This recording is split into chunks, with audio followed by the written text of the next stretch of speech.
ଜୟ ଜଗନ୍ନାଥ ସାଙ୍ଗମାନେ, ଆଜି ଅଫିସରେ ବହୁତ କାମ ଥିଲା, ସେଥିଲାଗି ମୁଁ ଟିକେ ଥକି ଯାଇଥିଲି। ଭାବିଲି ବହୁତ କାମ ହେଇଗଲା, ଯାଉଛି ଟିକେ ଖାଇଦେଇ ଆସିବି। ସେଥିଲାଗି ତପୁର ମୋର ବାହାରିଥିଲୁ ଖାଇବା ପାଇଁ, ହେଲେ ତପୁ ବୁଢ଼ାଟେ ହେଲାଣି, ଗାଡ଼ିଟା ଷ୍ଟାର୍ଟ କରିପାରୁନି। ଫାଇନାଲି ମୁଁ ଗାଡ଼ି ଷ୍ଟାର୍ଟ କରିଥିଲି ଏବଂ ବାହାରି ଯାଇଥିଲୁ ଖାଇବାକୁ। ଯାଉ ଯାଉ ମାଉସୀଙ୍କ ରିଆକ୍ସନ୍ ଦେଖି ଆମେ ସକ୍ ହେଇଯାଇଥିଲୁ।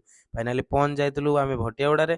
ଭଟିଆଗୁଡ଼ାରେ ଗୋଟେ ନୂଆ କାମ, ନୂଆ ପ୍ରୋଜେକ୍ଟ ପାଇଁ ଆମେ କିଛି ଡିସ୍କସନ୍ କରିଥିଲୁ। ନୂଆ କାମଟି କ'ଣ ମୁଁ ନିଶ୍ଚିନ୍ତ ଭାବରେ ଭିଡ଼ିଓରେ ଆଗକୁ କହିବି। ଆଉ ସେ କାମ ପାଇଁ ଆପଣମାନଙ୍କର ସହଯୋଗ ନିହାତି ଭାବରେ ଦରକାର।